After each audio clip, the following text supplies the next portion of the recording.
श्री वल्लभाधीश की जय, श्री गोपाललाल प्यारे की जय। સુરદાસજીનું એક પદ કે જેમાં આપે પ્રેમની 5 અવસ્થાને વર્ણન કરી છે, તો પહેલાં પદ શ્રવણ કરીએ અને પછી તેના ભાવોને જાણીએ। જાકો મન લાગ્યો ગોપાલ સો, ताही और कैसे भावे हो,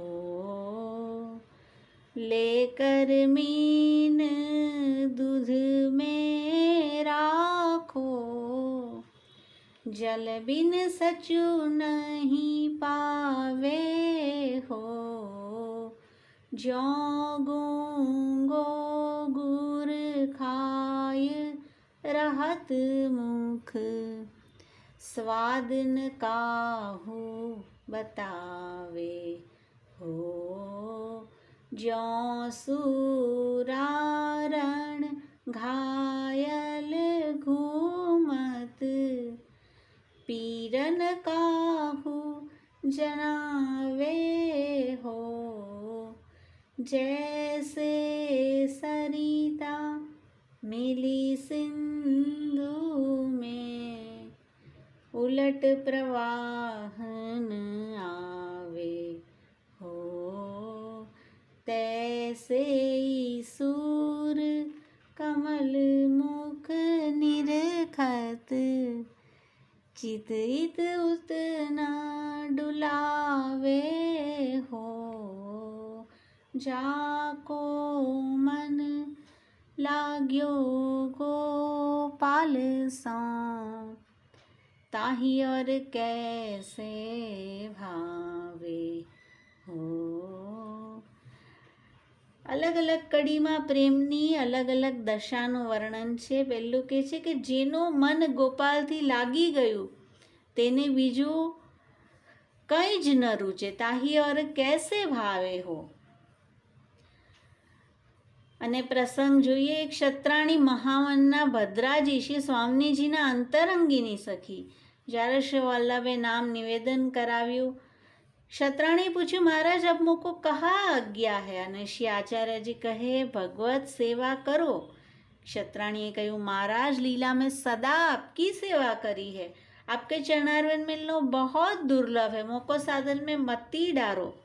અને શ્રી વલ્લભે ચરણમાં કુમકુમ લગાવી છાપ સેવા માટે પધરાવી આપી અને કહ્યું, મેં તો પર પ્રસન્ન હું। તો એકવાર જેમાં મન લાગી ગયું પછી તેને કાંઈ બીજું ભાવતું નથી। લેકર મીન દૂધ મેં રાખો, માછલીને જો દૂધમાં રાખીએ તો તેને જલ સમાન આનંદ ના આવે।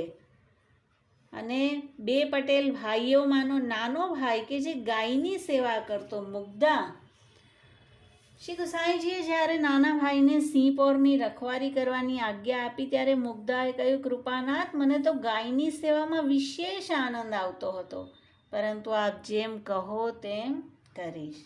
જ્યો ગુંગો ગુર ખાય રહત મુખ, સ્વાદ ન કાહુ બતાવે હો। ત્રીજી અવસ્થા, જેવી રીતે કોઈ મૂંગો વ્યક્તિ હોય અને તે ગોળ ખાય અને પછી કોઈ તેને પૂછે ગોળ કેવો છે, તો તે કંઈ બોલી શકતો નથી, માટે તે વર્ણન ન કરી શકે। ગોળની મીઠાશ તેણે અનુભવી છે, સ્વાદ તે અનુભવી રહ્યો છે, પણ કોઈને બતાવી ન શકે।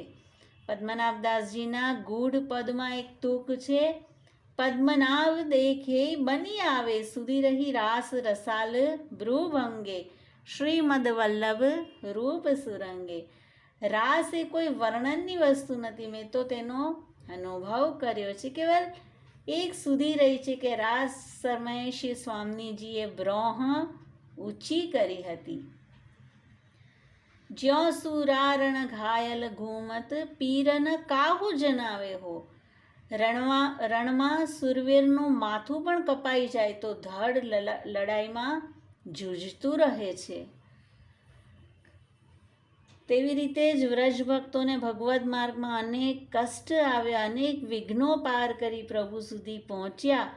પ્રભુએ ધર્મ કર્મના વચન કહ્યા પણ તોય પાછા ન હટ્યા। અને ત્રિલોકમાં એમનો ધ્વજ લહેરાયો, ગોપી પ્રેમ કી ધ્વજા. જૈસે સરિતા મિલી સિંધુ में ઉલટ પ્રવાહ ન આવે હો. જેવી રીતે કોઈ નદી સમુદ્રમાં મળી જાય પણ ક્યારેય તે તેમાંથી પાછી ફરતી નથી, અને જેવી રીતે ગંગાજી સમુદ્રમાં મળ્યા પછી પણ ગંગોત્રીથી ધારા અવિરત વયા જ કરે છે, મળ્યા પછી પણ તે જ ભાવ બન્યો રહે છે. અને તેમાં પ્રસંગ આવશે, એક સમય પરાસોલીમાં કુંભનદાસજી ખેત પર બેઠા હતા. પાસે શ્રીનાથજી ખેલી રહ્યા હતા. ત્યાં ઉત્થાપનનો સમય થયો. કુંભનદાસજી ગિરિરાજજી પર દર્શન કરવા જવા લાગ્યા. શ્રીજીએ કહ્યું, કુંભના, હું તો તારી પાસે ખેલું છું, તું ક્યાં જાય છે? કુંભનદાસજીએ કહ્યું, મહારાજ, અહીં તો આપ વિશેષ કૃપા કરી સાનુભાવતા જણાવો છો.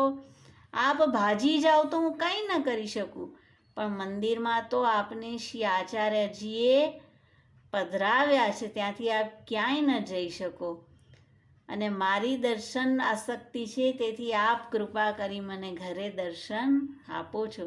શ્રીજી હસીને કહ્યું, તારો ભાવ મહાઅલૌકિક છે, માટે જ હું તને એક ક્ષણ પણ છોડતો નથી. અને પછી શ્રીજી અને કુંભનદાસજી સાથે મંદિરમાં પધાર્યા. તૈસે સૂર કમલ મુખ નિરખત ચિત ઇત ઉતના ડુલાવે હો. સુરદાસજીનું પદ છે, અને 5 અવસ્થા બતાવ્યા. અંતિમ તુકમાં કહે છે કે કમલ મુખ, આપણા શ્રી ઠાકોરજીના મુખ કમલને જોયા પછી ચિત્ત ઇત ઉત ન ડુલાવે હો. ચિત્ત ક્યાંય બીજે જાય નહીં, તો તે સ્નેહ કહેવાય, તો તે પ્રેમની દશા કહેવાય. તો આ રીતે અલગ અલગ ટૂંકમાં આપે અલગ અલગ એક્ઝામ્પલ આપીને પ્રેમ કોને કહેવાય તેનું વર્ણન કર્યું છે. શિવ વલ્લભાધીશ કી જય. શ્રી ગસાઈજી પારમ દયાલ કી જય.